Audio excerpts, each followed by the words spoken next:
श्री गुरुवे नमः. नमस्कार, मी यशविरा श्यामसर्जे, इयत्ता 10वी. आज आम्ही 10वीच्या विद्यार्थिनी मिळून एक नाटक सादर करणार आहोत. त्या नाटकाचं नाव आहे गुरु एक प्रश्नाचं उत्तर. गुरु वेगळं काय करतात? ते तर शिकवतात ना. ते तर त्यांचं कामच आहे. अगं हो, ते त्यांचं काम आहे. पण एकाच वेळी हजारो विद्यार्थ्यांचं स्वप्न सांभाळणं सोपं नसतं. त्यांचं शिकवणं ते एक काम नसून ते एक जबाबदारी आहे. पण ते रागवतात ना, समोरच्याशी कधी कधी वाईट वागतात. मग तो कसला?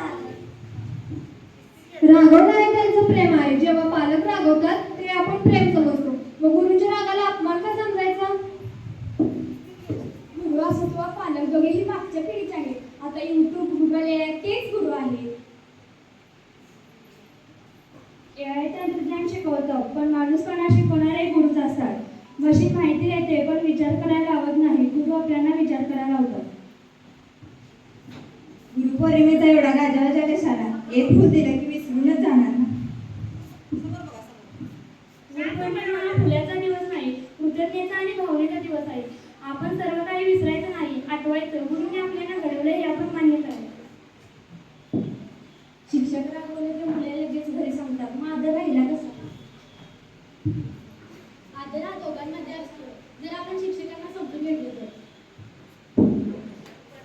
आता मोबाईलवर तर सगळं काही शिकता येतं. ॲप्स, व्हॉट्सअप ग्रुप, PDF यावर सगळं काही येतं. मग गुरु कशाला? बरोबर आहे. मोबाईलमध्ये सर्व काही येतं. WhatsApp groups, PDF, ChatGPT.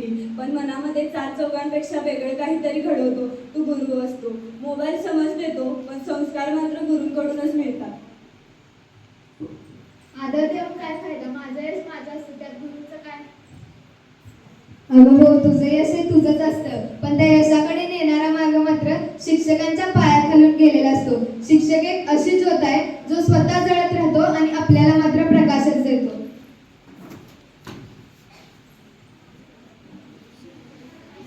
फक्त शिकवणारे नव्हे, घडवणारे असतात. गुरु प्रति कृतज्ञता म्हणजे आत्मविकासाचा पाया. शिक्षक रागवतात कारण त्यांचा आपल्यावर विश्वास असतो. मोबाईल माहिती देतो, गुरु जीवदृष्टी देतो.